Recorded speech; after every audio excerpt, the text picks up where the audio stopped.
الحمد لله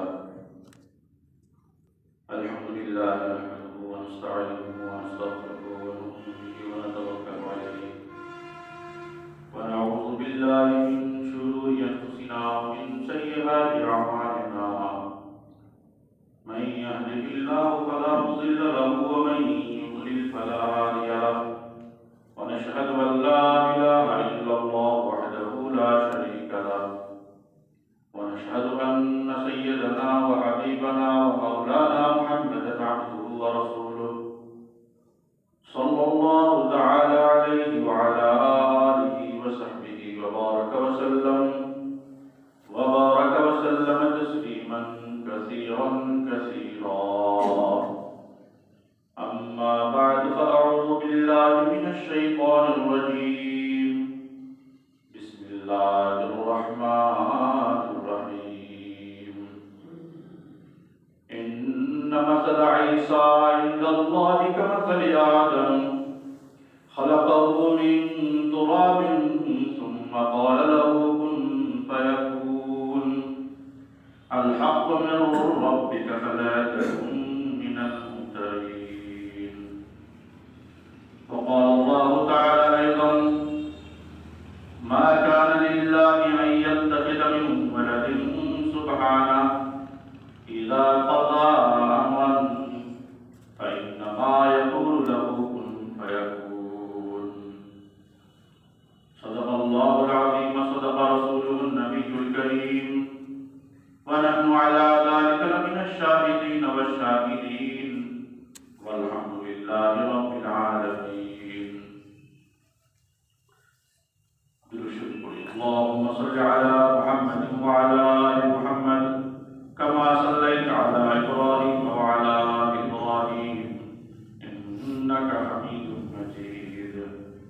اللهم بارك على محمد وعلى آل محمد كما باركت على إبراهيم وعلى آل إبراهيم إنك حميد مجيد. محترم معزز মুসলিম کرام, মহান রব্বুল আলামিনের দরবারে লাখো কোটি শুকরিয়া যে আল্লাহ রব্বুল আলামিন আমাকে আপনাকে যাচাই বাছাই করে পছন্দ করে তার শাহী দরবার পর্যন্ত টেনে এনেছেন এবং কিছু দিনই কথা শোনা ও বোঝার তৌফিক দান করেছেন। তার পদ্ধতি পায়ে সেজদা করার তৌফিক দান করেছেন। এই জন্য একবার কালিমাতুশ শুকর আদায় করি আলহামদুলিল্লাহ। মুহতারাম, আমাদের গত সপ্তাহ থেকে আলোচনা চলতেছিল ঈসাই ধর্মের উপরে, একটা বিশ্লেষণধর্মী কথা আলোচনা চলতেছিল যে ঈসাইরা খ্রিস্টান ধর্মের অনুসারীরা তাদের মৌলিক চারটা আকীদা বিশ্বাস, তার ভিতরে আমরা দুইটা নিয়ে আলোচনা করেছিলাম। এক নাম্বার হলো ত্রিত্ববাদ, তারা তিন খোদায় বিশ্বাসী, তিন ঈশ্বরে বিশ্বাসী। এক হলো সৃষ্টিকর্তা সার্বভৌমত্বের অধিকারী, আর একজন হলো সৃষ্টিকর্তার সন্তান সান, যাকে তারা যিশু বলেন, ঈসা আলাইহিস সালাম। আর তৃতীয় হলো রূহুল কুদুস বা পবিত্র আত্মা। এই তিনটা সমন্বয় ঈশ্বর, তিন পাওয়ার মিলে একটা পাওয়ার, এটা তাদের একটা আকীদা বিশ্বাস। এটাকে আকীদাতুল হুলুল বলে, অর্থাৎ ঈশ্বরের শক্তি অন্যের ভিতরে প্রবেশ করা। এটা শিরক এবং চরম পর্যায়ের শিরক। যেমন মুশরিক আমাদের হিন্দু ভাইয়েরা মনে করে অন্য অন্য দেব দেবীর মধ্যে আমাদের সৃষ্টিকর্তার বিভিন্ন শক্তি চলে আসছে। যেমন মঙ্গলের দেবী হল লক্ষ্মী, এইরকম আল্লাহ তাআলা কোনো পাওয়ারকে, কোনো সিফাতকে, কোনো গুণবাচক নামকে গায়রুল্লাহর মধ্যে ঢুকায় দেওয়া, এটা আকীদাতুল হুলুল। একীভূত করো, আল্লাহ তাআলা শক্তিকে অন্যের ভিতরে দিয়ে তাকেও আল্লাহর পর্যায়ে পৌঁছায় দাও। নম্বর আকীদা হলো ঈসা আলাইহিস সালাম আল্লাহ তাআলার সন্তান। নাউজুবিল্লাহ। আল্লাহ তাআলার সন্তান কিভাবে হলো? মানুষ আল্লাহর সন্তান হয় কি করে? তো তারা বলে আল্লাহ তাআলার সন্তান এটা একটা গুণবাচক শব্দ। আল্লাহ তার এই সিফাতকে, এই গুণকে মারিয়াম আলাইহিস সালামের গর্ভে দিয়েছেন এবং সেখান থেকে মানুষ করে বের করছে, যার ভিতরে ঐশ্বরিক শক্তি ছিল। আর 3 নম্বর আকীদা, যেটা নিয়ে আমরা আলোচনা শুরু করে থামিয়ে দিয়েছিলাম, যে ঈসা আলাইহিস সালাম যদি আল্লাহর সন্তান হয় তাহলে তিনি ঈশ্বর। তিনি ঈশ্বর। তো ঈশ্বর দুনিয়াতে কেন পাঠালেন তার সন্তানকে? এই নাপাক দুনিয়ায় কেন পাঠাইলেন? ঈশ্বর তো সব জায়গায় উপস্থিত থাকে, সর্বহালাতেই থাকে। একটা দেহ দিয়ে, একটা সুরত দিয়ে কেন পাঠাইলেন? এই প্রশ্নের জবাবে তারা এটা বলে যে মানুষ হলো গুনাহগার, জন্মসূত্রে সৃষ্টি সূত্রেই মানুষ নাফরমান, পাপী, এবং যতদিন মানব জাতি দুনিয়া অবস্থান করবে এরা পাপ করবে। এখন কথা হলো, সর্বপ্রথম পাপ করেছে আদম আলাইহিস সালাম। নাউজুবিল্লাহ। কি পাপ? আল্লাহ তাআলা আদম আলাইহিস সালাম এবং হাওয়া আলাইহিস সালামকে বলেছিলেন, লা তাকরাবা হাযিহি শাজারাতা ফাতাকুনা মিনাল যালিমিন। এই বৃক্ষের কাছে যাইবা না, জান্নাত সম্পূর্ণ বেড়াবা, সব তোমার, যা মন চাই খাও, যা মন চাই নাও, কিন্তু এই বৃক্ষের কাছে যাবা না। বৃক্ষ কোনটা কোরআন স্পষ্ট বলে নেই। গন্ধম ফল প্রচলিত আছে, গন্ধম যদি উর্দুতে হয় বা ফার্সিতে হয় বা গম, ওটা ফল কোথায়? এজন্য গন্ধম ফল এটা প্রচলিত হয়ে গেছে, এটা সহি না, ঠিক না। জান্নাতে কোন গাছ হবে যেটা আল্লাহ তাআলা নিষিদ্ধ করেছিলেন তাদের জন্য। তো শয়তানের প্ররোচনায় আদম আলাইহিস সালাম এবং আম্মা জান হাওয়া আলাইহিস সালাম ওই নিষিদ্ধ গাছের ফল ভক্ষণ করছেন। তো আল্লাহ তাআলা সেটাকে কোরআনে ব্যক্ত করতেছেন, ফাআযাল্লাহুমা শাইতান, শয়তান তাদের পদস্খলন করায় দিল, পদস্খলন ঘটায় দিল। তো পদস্খলন কেমনে ঘটলো? মানুষ কি এমনি পিছলা, ইচ্ছা করে পিছলায় নাকি? যে যাই পিছলা জায়গায় গিয়ে দাঁড়ায়, ইচ্ছা করে পিছলা খেয়ে আসে? ফাআযাল্লাহুমা, পদস্খলন পিছলায় যাওয়া, উনি পিছলায় গেছেন। আর আয়াতের মধ্যে বলছেন ফানাসিয়া ওয়া লাম নাজিদ লাহু আজমা। আদম আলাইহিস সালাম ভুলে গেছেন এবং তাকে আমি দৃঢ় অবস্থানে পাই না। তাহলে ভুল এটা মানুষের সৃষ্টিগত বৈশিষ্ট্য। প্রত্যেক নবীরই ভুল আছে, কিন্তু তারা ভুলের উপর অটল থাকতেন না, সেটা খেয়াল করতে হবে। আবার অন্য দিক নেওয়া যাবে না। নবীদের থেকে কি হয়? ভুল হয়। যেমন দেখেন, একবার রাসূল করিম সাল্লাল্লাহু আলাইহি ওয়াসাল্লাম যখন মদিনায় আসলেন, আসার পরে দেখেন সাহাবায়ে কেরাম পরাগায়ন করতেছে, যে গাছে পরাগায়ন করে। তো রাসূল করিম সাল্লাল্লাহু আলাইহি ওয়াসাল্লাম বলছেন, আরে তোমরা এত কেন করো? আল্লাহ তাআলা তোমাদেরকে যতটুকু শস্য ফসল দান করবেন অতটুকুই তো, এর বেশি তোমরা পাবা না এমন করে।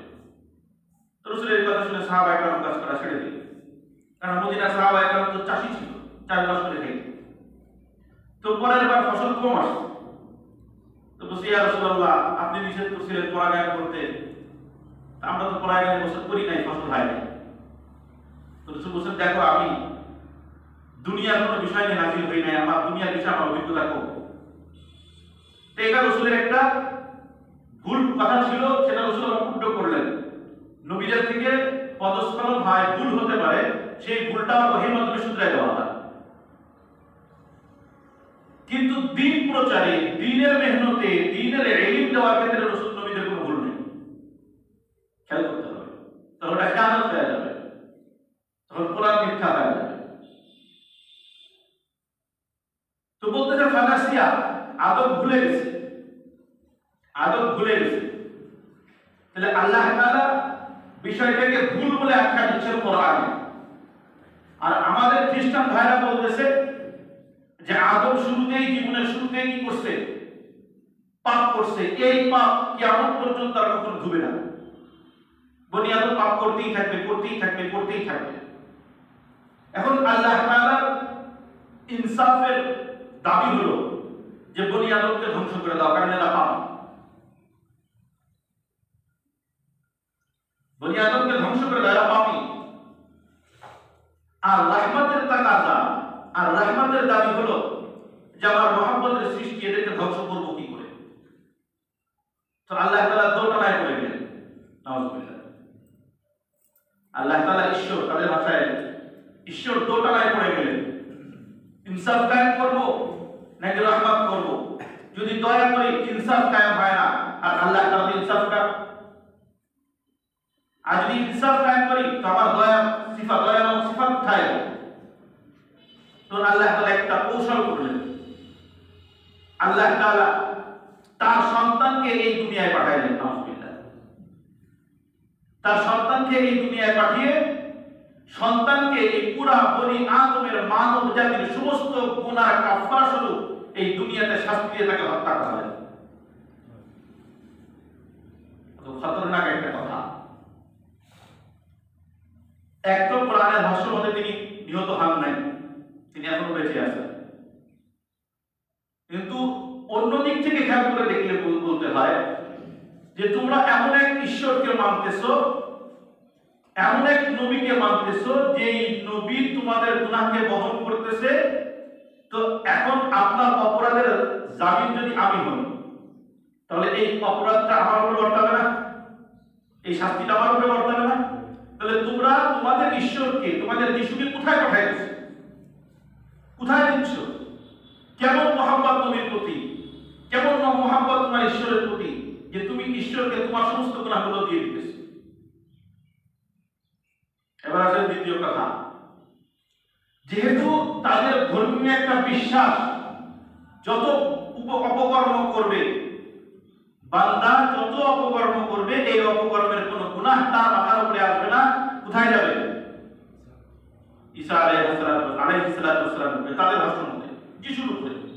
কারণ যিশু এটা নিয়ে গেছে। কারণ ঈসা বললে একটু খারাপ লাগে, কিন্তু আমরা আমাদের নবী নবী আদম আলাইহিস সালাম থেকে নিয়ে রাসূল করিম সাল্লাল্লাহু আলাইহি ওয়াসাল্লাম পর্যন্ত যত নবী সব আমাদের নবী, মুমিনের নবী।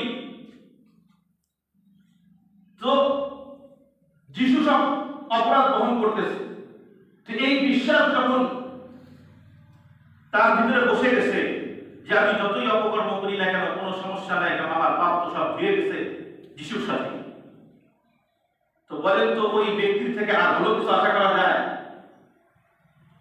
যে ব্যক্তি চিন্তা করে আমি যতই অপরাধ করি না কেন আমাকে ঠেকানোর লোক আছে, আমাকে পুলিশে ধরতে পারবে না, আমাকে সরকার কিছু করতে পারবে না, কারণ আমার কাছে সুপার পাওয়ার।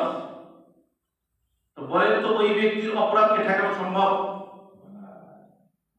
সে সব থেকে বড় জালেমে পরিণত হবে দুনিয়ায়। এখন খ্রিস্টান ধর্ম অনুপাতে যদি বিশ্বাস এটা হয়ে থাকে যে যতই অপরাধ করো না কেন, যতই খুন খারাপি করো, যতই হত্যা করো, যতই মদ খাও, যতই জেনা করো, সব অপরাধ মাফ নেবে কে? যিশু। তো সারা বিশ্বে সব থেকে বেশি খুন খারাপ কারা করতেছে বলেন তো? সব থেকে বেশি খুন খারাপ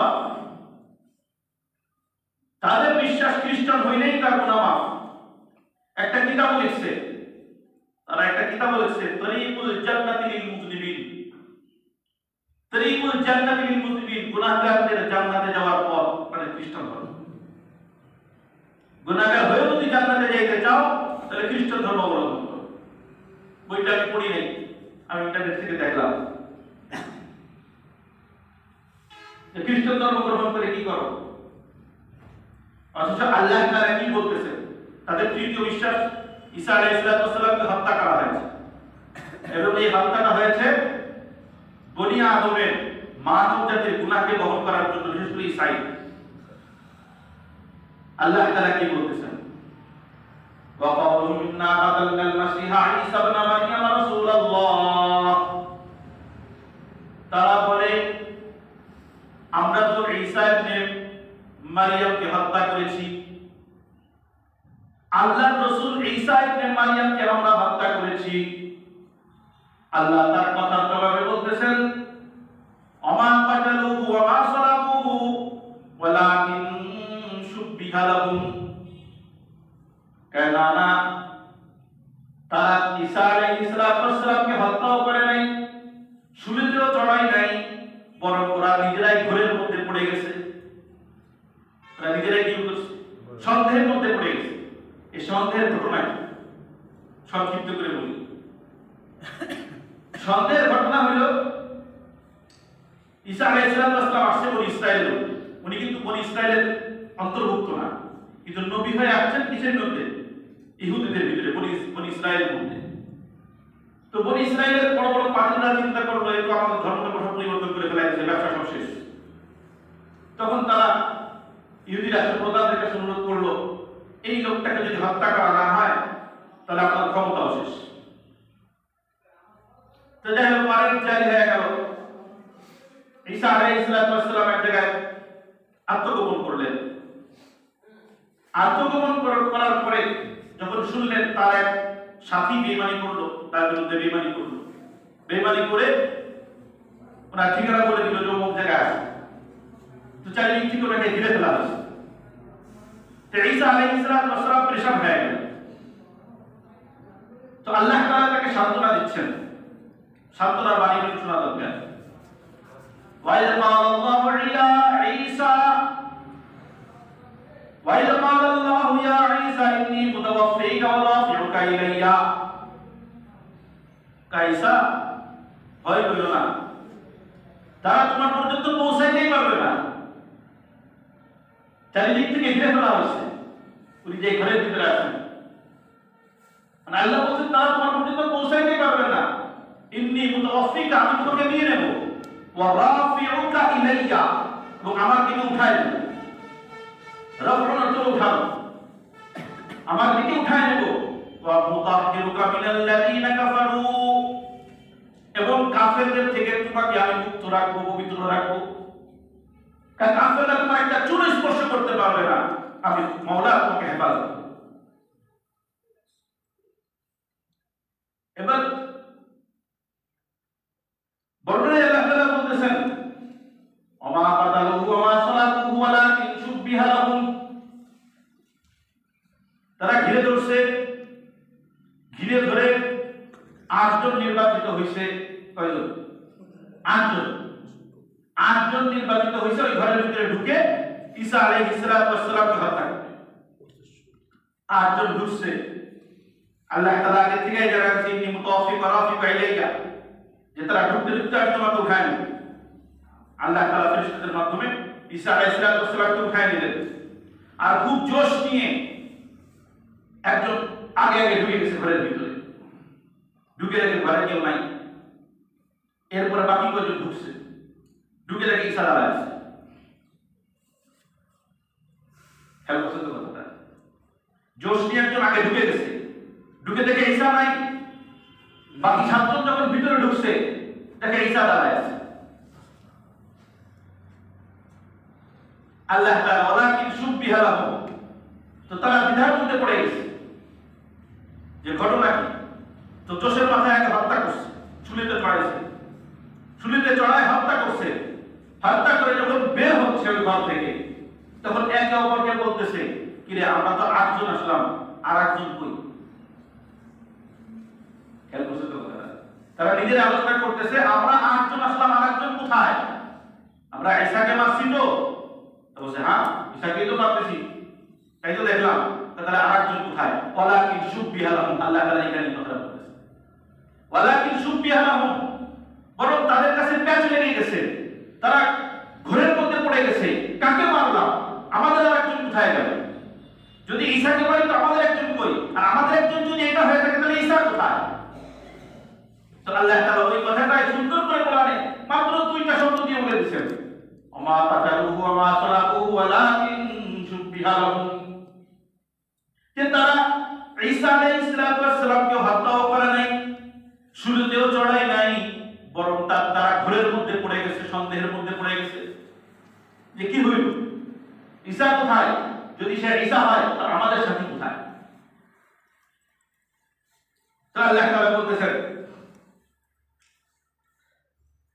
ইন্নাল্লাযীনা ইখতালাফুহু, যারা ঈসা এই ব্যাপার নিয়ে মতবিরোধ করে, লাফি শাক্কিন মিনহু, বরং তারা সারা জীবন সন্দেহের মধ্যেই থেকে যাবে।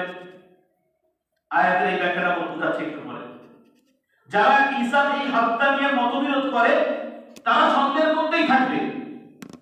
এখনো দেখেন খ্রিস্টানদের মধ্যে বিভিন্ন গ্রুপ আছে, এদের মধ্যে মতবিরোধ যে ঈসা আলাইহিস সালাম মারা গেছে নাকি বেঁচে আছে, ফিরে আসবে কি আসবে না, এখনো তাদের মধ্যে দ্বিধাদ্বন্দ্ব রয়ে গেছে। আর কোরআন সমাধান দিচ্ছে মালুম বিহি মিন ইলমিন ইল্লা ইত্তিবাআন, তারা যা মুখে বলে এটা তাদের কোনো জ্ঞানের কথা না, কোথাও থেকে তারা পায় নাই, বরং ধারণা করে বলে। তারা কি বলে? ধারণা করে বলে যে আমাদের যিশু মারা গেছে, কিন্তু আল্লাহ সার্টিফিকেট দিচ্ছেন তোমরা তো সন্দেহে আছো। আর আল্লাহ বলছেন আমা কাতালুহু ইয়ামিনা, আল্লাহ বলতেছেন আমি বলতেছি নিশ্চিত যে তারা ঈসাকে হত্যা করতে পারে নাই। বাল রাফাউল্লাহু ইলাইহি, বরং আল্লাহ তাআলা তাকে তার নিজের দিকে উঠাই দিয়েছেন। তো কোরআন বলতেছে যে আল্লাহ তাকে তার দিকে উঠাই দিয়েছেন, আর তারা বলতেছে যে না, বরং ঈসাকে হত্যা করা হয়েছে। আর এই হত্যাটা কেন? প্রশ্ন, ঈশ্বরকে কি মারা যায়? যিনি ঈশ্বর, যিনি গড, আল্লাহ, আমাদের ভাষায় বলা হয় বোঝানোর জন্য, তাকে কি হত্যা করা যায়? এটা তো একটা বেয়াদবি কথা। তো তোমাদের এই কথা তো আকলে লাগে না। তোমরা বলতেছো ঈসা যিশু, তিনি ঈশ্বর, সালিসুম মিন সালাসা, তৃতীয়বাদের একজন, তিনের এক, পিতা পুত্রের একজন। তো তোমরা বলতেছো ঈসাকে হত্যা করা হয়েছে, তো ঈসা তো ঈশ্বর, তাকে হত্যা করে কি করে? তখন তারা আমার কাহিনী বানাইছে যে না, আসলে আল্লাহ তাআলা তার সন্তানকে পাঠাইছেন, ঈশ্বর তার সন্তানকে পাঠাইছেন, যিশুকে পাঠাইছেন কেন? আমাদের পাপগুলোকে মোচন করার জন্য, আমাদের সমস্ত গুনাহ সে একা বহন। কিন্তু আল্লাহ তাআলা বলতেছেন কি? তাদের চতুর্থ আকীদা বলে তারপরে কোথায় যায়? এটা তো তৃতীয় আকীদা, তৃতীয় বিশ্বাস যে তিনি মৃত্যুবরণ করেছেন। এরপরে দ্বিতীয় হায়াত, চতুর্থতম আকীদা দ্বিতীয় হায়াত। অর্থাৎ তাদের একটা আকীদা হলো ঈসা আলাইহিস সালাম মৃত্যুর পরে তিনি আবার কবর থেকে উঠছেন, কবর থেকে উঠে সবাইকে নসিহত করছেন, তোমরা ধৈর্য ধারণ করো, তোমরা পেশাব করো না, ইত্যাদি ইত্যাদি। তাহলে চারটা আকীদা। এক হলো তৃতীয়বাদ, ঈশ্বর তিনজন। আরেকটা হলো ঈসা আলাইহিস সালাম আল্লাহর সন্তান। 3 নম্বর হলো ঈসা আলাইহিস সালামকে হত্যা করা হয়েছে। 4 নম্বর হলো ঈসা আলাইহিস সালাম দ্বিতীয়বার জীবিত হয়েছে। এখন আমরা প্রশ্ন করি, দ্বিতীয়বার জীবিত হইলে কোথায় পাইলে? তোমরা তোমাদের বাইবেল থেকে দেখাও, বা তোমাদের কোরআন থেকে দেখাও। আমরা বলছি তোমাদের বাইবেল থেকে দেখাও, তাই না? তোমাদের কোরআন থেকে দেখাও। দেখাও। গত সপ্তাহে একটা আয়াত পড়েছিলাম, আসসালামু আলাইকা হিনা উলিদতু ওয়া হিনা আমুতু ওয়া হিনা উবআসু হাইয়া। যখন দোলনায় বসে, দোলনায় শুয়ে যখন উনি বলছেন ইন্নী আব্দুল্লাহ আতানিয়াল কিতাব, শেষে যে বলতেছেন যে আমার উপরে কি সালাম শান্তি, যখন আমি জন্মগ্রহণ করেছি, যখন আমি মৃত্যুবরণ করবো, আর যখন আমি পুনরুত্থিত হব। এই উবআসু হাইয়া, এই যে দ্বিতীয় জিন্দেগি, দ্বিতীয় হায়াত। আমি বলেছিলাম আপনাদের এই অংশটা খুব খেয়াল রাখতে হবে। আজকে সাউন্ডটা একটুখানি কম দেওয়া যায়। আচ্ছা, রাখবেন। কানের ক্ষতি হয়। আচ্ছা, তো বলতেছিলাম যে দ্বিতীয় হায়াতের কথা বলতেছে। দ্বিতীয় হায়াত, এই দ্বিতীয় হায়াতটা হলো উবআসু হাইয়া। আসলে বাসাত কাকে বলে? বাসাত বলা হয় মৃত্যুর পরে দ্বিতীয়বার কি পুনরুজ্জীবন হওয়া, পুনরুজ্জীবিত হওয়া। তো তাদের ভাষ্যমতে তারা বলতেছে যেহেতু মারা গেছে, তখন তোমাদের কোরআনের মধ্যেই তো আছে উনি দ্বিতীয়বার আবার জিন্দা হয়েছে। তা আমি বললাম, আমরা বলি যে ভাই দ্বিতীয়বার যদি জিন্দা হয় তা আগে তো মরতে হবে। তো কোরআন থেকে দেখাও যে আগে মারা গেছে। কথাটা বুঝেছেন? কোরআন থেকে দেখাইতেছে উনি দ্বিতীয়বার জীবিত হয়েছেন। তো কোরআন থেকে দেখাও যে তিনি এর আগে মারা গেছেন। কারণ কোরআন তো বলতেছে কি আমা আমাদালুহু ওয়া শারাবুহু, তাকে হত্যাও করে নাই, তাকে ছুরিতেও চড়ায় নাই। আমা কাতালুহু ইয়াকিনা, নিশ্চিত তারা হত্যা করতে পারে না। জবাব কোথায়? ঈসা আলাইহিস সালাতু ওয়াস সালাম ছিল আল্লাহর একটা নিদর্শন মানুষের জন্য, যেমন আদম আলাইহিস সালাতু ওয়াস সালাম নিদর্শন ছিলেন। আজকে দুনিয়াতে আল্লাহ তাআলা কিছু নিদর্শন এখন দেখাইছে এবং তাদেরকে রদ করে বলতেছেন, প্রত্যাখ্যান করে আল্লাহ তাআলা বলতেছেন, ইন্না মাসালা ঈসা ইনদাল্লাহি কামাসালি আদম। আরে মুসা ঈসার দৃষ্টান্ত তো আদমের মতো, খালাকাহু মিন তুরাব, তাকে আমি মাটি থেকে সৃষ্টি করেছি, সুম্মা ক্বালা লাহু কুন ফায়াকুন, বানিয়ে বলেছি কুন ফায়াকুন, হও, হয়ে গেছে। তো ঈসার ব্যাপারেও তো আমার একই কথা, ইযা মাদা আমরান ফাইন্নামা ইয়াকুলু লাহু কুন ফায়াকুন। ঈসার ব্যাপারে আল্লাহ তাআলা কোরআনের আয়াতের মধ্যে বলতেছেন, যখন আল্লাহ কোন বিষয়ে ফয়সালা করেন তো বলেন শুধু কুন, হও, ফায়াকুন, হয়ে যায়। তো ঈসা আদমের মধ্যে তেমন কোনো পার্থক্য নেই। উদ্দেশ্য হলো নিদর্শন বানানো। ওয়াহু আলা কুল্লি শাইইন কাদির, আল্লাহ তাআলা যে কাদের, তিনি বাপ মা ছাড়া যেমন আদমকে তৈরি করে দেখাইলেন, ঠিক বাপ ছাড়া ঈসাকে তৈরি করে দেখাইছেন। যদি মানুষের প্রজনন সিস্টেমটা যেটা আমাদের বর্তমান আছে, এটাই যদি মূল হয় এবং এটাকে আল্লাহ মূল রাখছেন, তাহলে আদম কিভাবে সৃষ্টি হইল?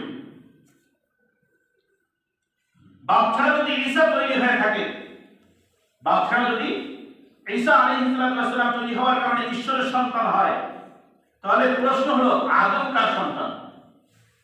জবাব দাও, আদম কার সন্তান? তাহলে তো আদম যদি আল্লাহর সন্তান হয়, আদম যদি আল্লাহর সন্তান হয়, আমরা সবাই আল্লাহর সন্তান। কারণ আমরা আদমের সন্তান না, তো আমরা সবাই তো আল্লাহর সন্তান, নাউযুবিল্লাহ। তাই তো বলতে হবে। আল্লাহ তাআলা বলতেছেন, আরে আদমকেও আমি নিদর্শন বানাইছি, ঈসাকেও আমি নিদর্শন বানাইছি। কেমন নিদর্শন? ঈসাকে আল্লাহ তাআলা বলতেছেন, ওয়ালিনাজআলাহু আয়াতাল লিন-নাসি ওয়া রাহমাতাম মিন্না, আমি তো ঈসাকে আমার নিদর্শন বানাই দিয়েছি। আমার কুদরত কেমন কুদরত? আমি যেমন বাপ মার মাধ্যমে সন্তান তৈরি করি, তাই বাপ মা ছাড়াও তৈরি করতে পারি, তাই যেমন আদম। আবার বাপ ছাড়াও তৈরি করতে পারি, তাই যেমন ঈসা। ওয়াহু আলা কুল্লি শাইইন কাদির, আমি সক্ষম, আমি যেভাবে ইচ্ছা সেভাবে সৃষ্টি করতে পারি মানুষ। আবার মারিয়াম আলাইহিস সালাম এবং ঈসা আলাইহিস সালাম দুজনের উপরে আল্লাহ তাআলা আয়াতের মধ্যে বলতেছেন, ওয়াজআলনাহা ওয়া আবনাহা আয়াতাল লিল আলামিন, আমি মারিয়াম এবং মারিয়ামের সন্তান, মানে কি ঈসা আলাইহিস সালাম, মারিয়াম এবং মারিয়ামের সন্তান উভয়কে পুরো আলমের জন্য, বিশ্ববাসীর জন্য নিদর্শন বানাইছে। দেখো, আগে মারিয়াম আলাইহিস সালামের সিফাত বর্ণনা করছেন, আল্লাতী আহসানাত ফারজাহা, এমন এক নারী যে সতী সাধবী, যে সতী সাধবী, কোন পুরুষ তাকে স্পর্শ করে নাই, কোন পুরুষের সাথে তার কোনো এরকম মেলামেশা হয় নাই। আল্লাতী আহসানাত ফারজাহা, যে সতী সাধবী, আল্লাহ সার্টিফিকেট দিচ্ছেন আগে। এরপরে বলতেছেন, ফানাফাখনা মিন রূহিনা, আমি তার গর্ভে আমার রূহকে, আমার পক্ষ থেকে একটা রূহকে ফুঁকে দিলাম। আর এই যে আমার পাওয়ার, সুপার পাওয়ার আমি দেখাইলাম, এটা তোমাদের জন্য শিক্ষা যে আমি মওলা এক, আমি যা ইচ্ছা তাই করতে পারি। ফাআলু লিমা ইউরিদ, তিনি যা চান তাই করতে পারেন। ফাআলু লিমা ইউরিদ, এটা তো আল্লাহ তাআলার পক্ষ থেকে নিদর্শন। আর এই নিদর্শনটাকে, যেটাকে আল্লাহ তাআলা নিদর্শন বলে তার পাওয়ারে, ওইটাকে উল্টা বানায়া মানুষের ভিতরে বিভ্রান্তি ছড়িয়ে আজকে বলা হইতেছে তাদের ধর্মে যে ঈসা হলো আল্লাহর সন্তান যিশু। আল্লাহ তাআলা ঈসার বৃত্তান্ত সূরা মারিয়ামের মধ্যে সর্বশেষ যে 15 থেকে নিয়ে 36 নম্বর আয়াত পর্যন্ত মারিয়াম আলাইহিস সালাম এবং ঈসা আলাইহিস সালামের ঘটনা বর্ণনা করছেন। শেষে এসে বলতেছেন,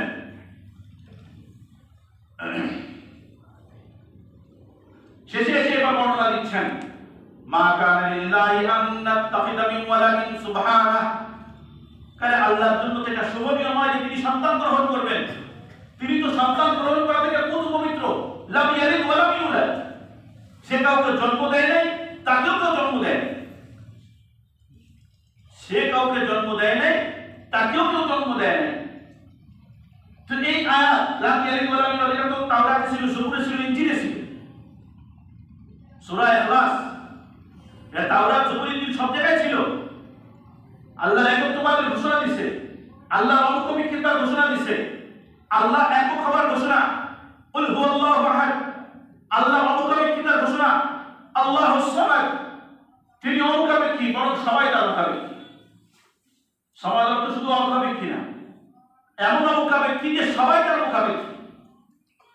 লাম ইয়ালিদ ওয়া লাম ইউলাদ, সেও কাউকে দেয় নাই আর তাকেও কেউ দেয় নাই। সেও কাউকে সন্তান দেয় নাই, মানে তার সন্তান হয় নাই, আর তাকেও কেউ জন্ম দেয় নাই।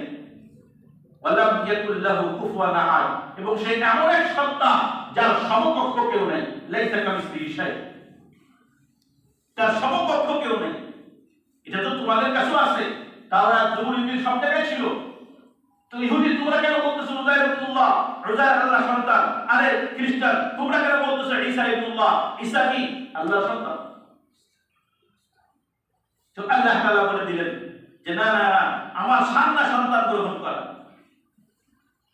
মুহতারাম, এটা যে আলোচনা করলাম, এই আলোচনার উদ্দেশ্য ছিল যে আমাদের, আমি যে শুরু থেকে 2 সপ্তাহ আগে থেকে আলোচনা করে আসতেছিলাম যে খ্রিস্টান মিশনারিদের যে কাজ আমাদের দেশে চলতেছে, তাদের কালচার, তাদের শিক্ষা আমাদের দেশে যে তারা রেখে গেছে, এটা আমরা গ্রহণ করতেছি, গ্রহণ করছি এবং করে যাচ্ছি। কিন্তু কাদের দ্বারা ইচ্ছি, তারা আমাদের বন্ধু না শত্রু, আপন না পর, এইটা বোঝানো ছিল আমার মূল উদ্দেশ্য। আজকে বাংলাদেশের কি অবস্থা, আমি আমার দেশ নিয়ে বলি, আন্তর্জাতিক মহল নিয়ে বলার সময় নাই। আমার দেশ যখন স্বাধীন হইল, ৭১ পরে যে কোনো একটা রাষ্ট্র যখন যুদ্ধ থেকে বের হয়ে আসে, তখন ওই দেশটা ফোকলা হয়ে যায়, ফোকলা হয়ে যায়, ভিতরে কিছুই থাকে না। ও পুনর্গঠন করতে ওই দেশে আরো ১০-১৫ বছর, ২০ বছর লেগে যায়। আমাদের দেশটা এখনো বলা যায় পূর্ণাঙ্গতা পায় নাই। ৭১ পরে যখন যুদ্ধ শেষ হল, তখন সেবার নাম দিয়ে এনজিও সংস্থা আমাদের দেশে প্রবেশ করা শুরু করে, সেবার নাম দিয়ে। এবং সেখানে তাদের মূল লক্ষ্য উদ্দেশ্য ছিল, বাহ্যিকভাবে তো সেবাই থাকে, কিন্তু বাহ্যিকভাবে সেবা থাকলেও তাদের মূল উদ্দেশ্য ছিল যে মানুষদেরকে, এই বাংলার মুসলমানদেরকে খ্রিস্টান করে দেওয়া। যখন তারা এই কাজ চালু করছে, ৫-৬ বছর পরে, অর্থাৎ ১৯৭৮ সালে আমেরিকায় একটা কনফারেন্স হয়। কনফারেন্সের হেডলাইন, শিরোনাম ছিল ইংরেজিতে, বাংলায় ছিল মুসলমানদের ইনজিলীকরণ, মানে খ্রিস্টান হওয়া। সেখানে তারা একটা সিদ্ধান্ত নেয় যে আমরা এত চেষ্টা চালালাম, কারণ ১৫শো শতাব্দীতে ১৫০০ সালে তারা এই হিন্দুস্তান এলাকায় প্রবেশ করেছিল। আর ১৯০০ বছর তারা মানুষের ভিতরে খ্রিস্টান ধর্ম প্রচার করছে, কিন্তু সেই পরিমাণ ফলাফল আসেনি, মানুষ গ্রহণ করে নাই। মুসলমান হিন্দু, এই অঞ্চল তো মুসলমান হিন্দুদের দিয়ে বেশি, এদের ভিতরে খ্রিস্টান ধর্ম প্রচার করা হয়েছে, কিন্তু এটা তারা গ্রহণ করে নাই। যার কারণে তারা পেরেশান ছিল। ১৯৭৮ সালে একটা কনফারেন্স হয় আমেরিকায়, সমস্ত ধর্মগুরুদের নিয়ে, পাদ্রীদেরকে নিয়ে, যে কি করা যায়, এশিয়া উপমহাদেশ সহ এই অঞ্চলগুলোতে আমাদের খ্রিস্টান ধর্ম প্রচার বাড়ানো যাবে কি করে। তখন তারা একটা কৌশল অবলম্বন করছে, সেই কৌশলগুলো একটু জানাই দিতে যাতে সম্পূর্ণ মিলে যাবে। তার মধ্যে একটা হলো যে আমরা যে বাইবেল পড়ে মানুষদেরকে শোনাই, এই বাইবেলের নাম পরিবর্তন করতে হবে। আমাদের যে পরিভাষাগুলো আছে, পরিভাষাগুলো পরিবর্তন করে ইসলামী পরিভাষা ঢুকাই দিতে হবে। বাইবেলের বর্তমান নাম, আপনারা যারা শিক্ষিত আছেন, অনেকের বাড়িতে আছে, কিতাবুল মুকাদ্দাসা। কিতাবুল মুকাদ্দাস, কিতাবুল মুকাদ্দাস নামে তারা বাইবেল আমাদের কাছে দিয়েছে, পবিত্র গ্রন্থ। এবং সেখানে যিশু খ্রিস্ট এগুলোর নাম আর রাখা হয় নাই, সেখানে নবী, আল্লাহ, এরকম শব্দ ব্যবহার করা হয়েছে। তাদের ধর্মগুরু যারা, এদেরকে বিশপ বলা হয়, অঞ্চলভিত্তিক যাদের প্রধান থাকে, এদের নাম লাগায় যাচ্ছে মুবাল্লিগ। আমাদের তাবলিগে যারা তাবলিগ তারা মুবাল্লিগ বলি না, ইসলামী পরিভাষায় ঢুকায় দেওয়া হয়েছে। আর যাদেরকে ইসাই ধর্মের দিকে দাওয়াত দিবা, কেউ ইসাই ধর্মের দিকে দাওয়াত দিবা, বলবা ইসাই মুসলিম অথবা মুরিদ হওয়া। এবং ওই কনফারেন্সে একটা সিদ্ধান্ত হয় যে 1978 সালের কনফারেন্স, 2015 সালের ভিতরে বাংলাদেশের ব্যাপারে সিদ্ধান্ত যে 2015 সালের ভিতরে 1/3 বাঙালি খ্রিস্টান হতে হবে এবং 2040 থেকে 45 সালের ভিতরে মেজরিটি, অধিকাংশ বাঙালি তাদেরকে কি করতে হবে? খ্রিস্টান বানাইতে হবে। তারা 16 আনা কি হয় নাই, কামিয়াবি হয় নাই, কিন্তু কামিয়াবি কোন অংশে কমও হয় নাই। সফলতা তাদের অনেক, 16 আনা হয় নাই, কিন্তু অনেক আজীব করি ব্যাপার। আজকে তারা পুরো বাংলাদেশে এমন ভাবে ছেয়ে গেছে, আমি সব জায়গায় যাওয়ার সুযোগ হয় নাই। আমি ময়মনসিংহ ঢালুয়াঘাট গিয়েছিলাম তাদের এই অঞ্চলে দাওয়াতের কাজে। আজীব করি অবস্থা। এদের আক্রমণ করার জায়গাগুলো খুব মারাত্মক জায়গা, যেখান থেকে মানুষকে ফিরাই নিয়ে আসা বড় কষ্ট। ওরা এমন জায়গায় আক্রমণ করে, আজকে সময় নেই, আমার খুব ছোট আছে, এই জন্য এদিকে সময় নিয়ে ওদিকে সময় কম লাগবে।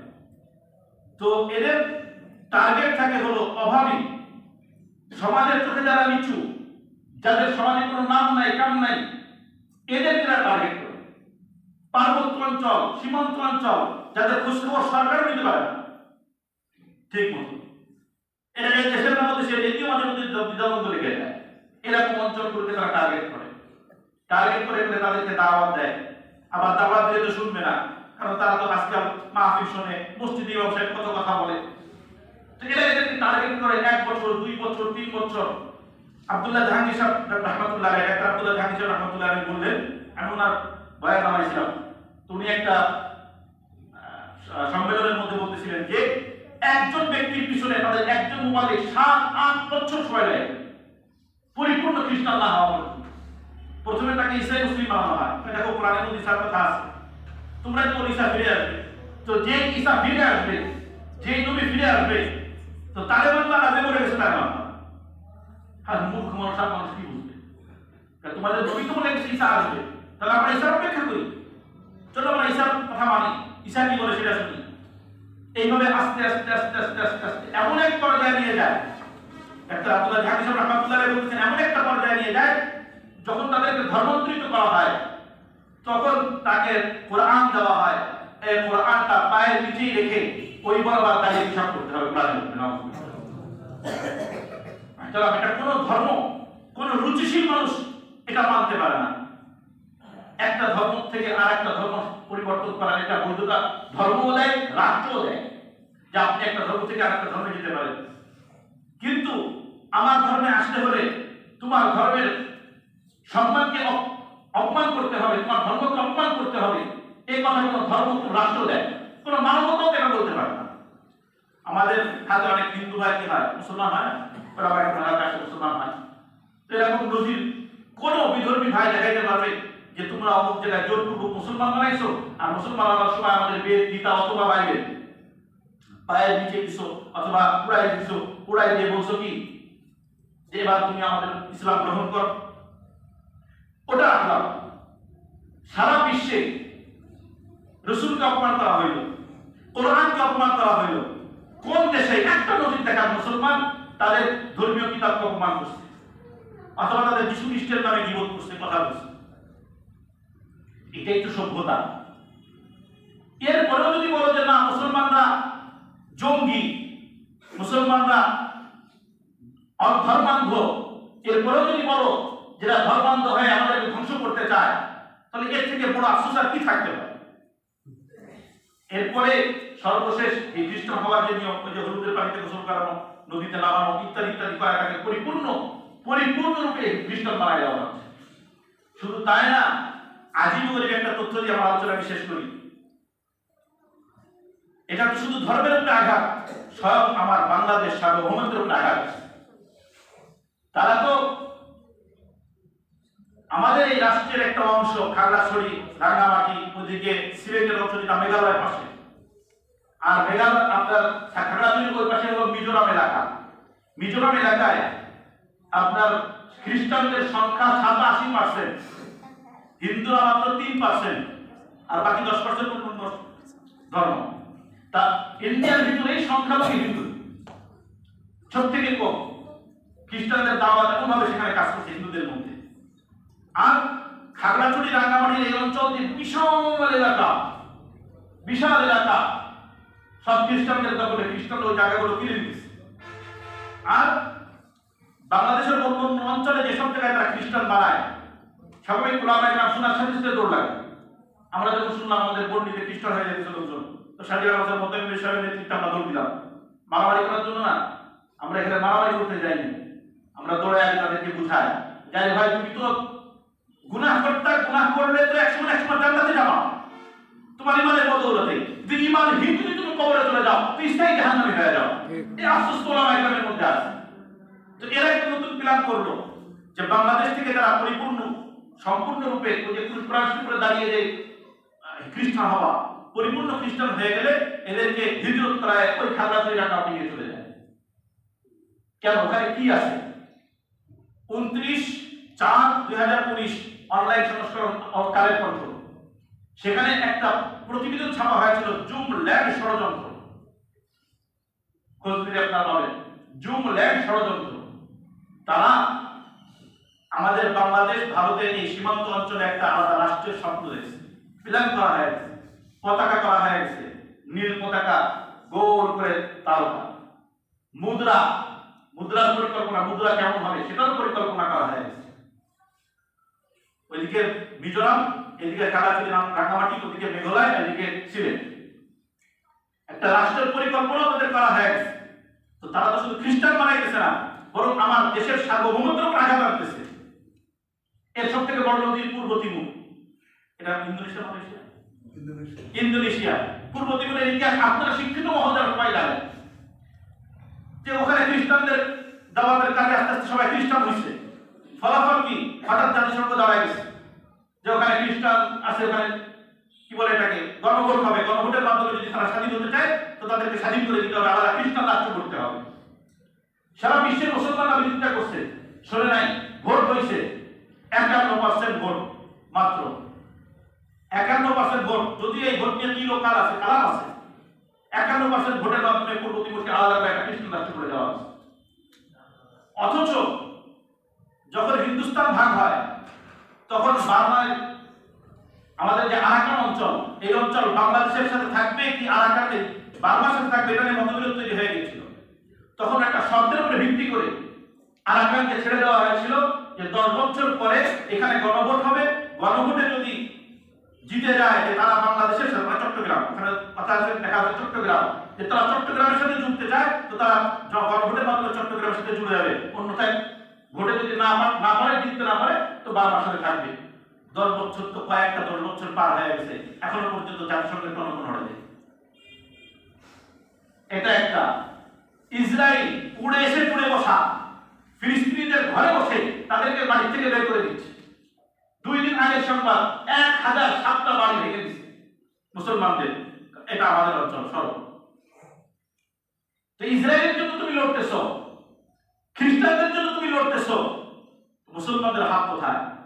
তাহলে জাতিসংঘ কি আসলে জাতিসংঘ, নাকি আসলে কি খ্রিস্টান জাতিসংঘ, কুফুরি জাতিসংঘ, আর কিছু না? তো মুহতারাম, ঈমান আমার হেফাজত করতে হবে। আমি তো চিন্তা করি, আমি তো নামাজ কালাম পড়ি, সমস্যা কোথায়? আমার উপরে কোনো আঘাত আসতেছে না। মুহতারাম, আপনার পরবর্তী প্রজন্মের কথা চিন্তা করেন, আপনার সন্তান নাতি নাতনির কথা চিন্তা করেন যে তারা যে খ্রিস্টান হবে না। প্রত্যেকটা জেলায় একটা করে খ্রিস্টান স্কুল হচ্ছে, আমাদের খুলনায় আছে খ্রিস্টান স্কুল হইতেছে। কেন? গরিব সন্তানদেরকে পড়াইতেছে, সরকার গরিব সন্তানদের সুযোগ দিচ্ছে, তারপরে তারা খ্রিস্টান স্কুলে কেন যাইতেছে? তাদেরকে ক্রুশের চিহ্ন লোগো দেওয়া হচ্ছে, কুফুরির লোগো চিহ্ন।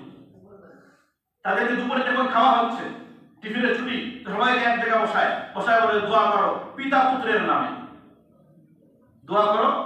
বাচ্চারা কি বুঝবে পিতা পুত্রের নামে? এই বাচ্চারা এখান থেকে শিক্ষিত হয়ে এক সময় তো বড় বড় পদে যাবে। সময় যখন হবে, তাদের সময় যখন যাবে, আমি যে সন্তানটাকে গড়ে দিলাম সে যখন মন্ত্রী সচিব পর্যায়ে চলে যাবে তখন আমার উদ্দেশ্যগুলো হাসিল করতে সুবিধা হবে। যখন বলবে আমাদের নাগরিকত্ব দাও, এই দেশকে কি করে দাও, খ্রিস্টান ধর্ম ঘোষণা করে দাও, তো তারা বলবে সমস্যা কি, সে নিজে তো খ্রিস্টান হয়ে গেছে, তাদের শিক্ষার মাধ্যমে তাদের দীক্ষার মাধ্যমে সে নিজেই খ্রিস্টান হয়ে গেছে।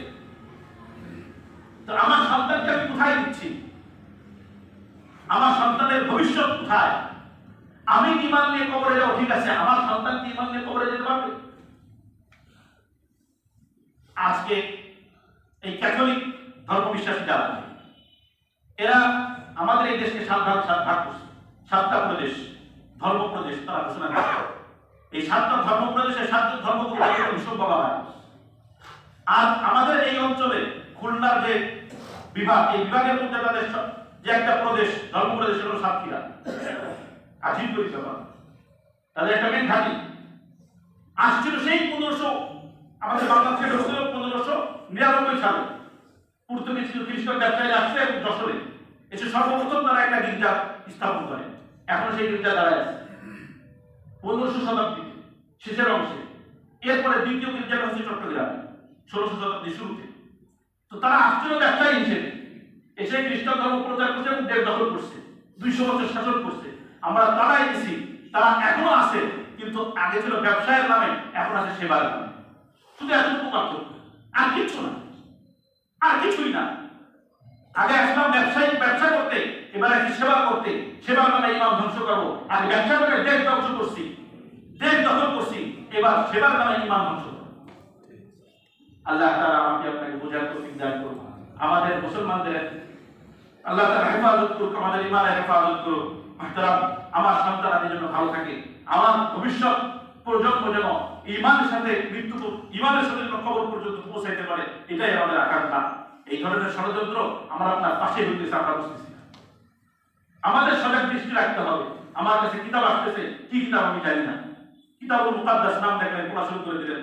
তারিকুল জান্নাতিল মুজরিমিন, গুনাহগারের জান্নাতে যাওয়ার পন্থা আপনি শুনে খুব পড়া শুরু করে দিলেন। তো আপনার যেহেতু কোরআন সম্পর্কে এলেন নাই, হাদিস সম্পর্কে এলেন নাই, অটোমেটিক আপনি বিভ্রান্ত হয়েই যাবেন, এটাই স্বাভাবিক।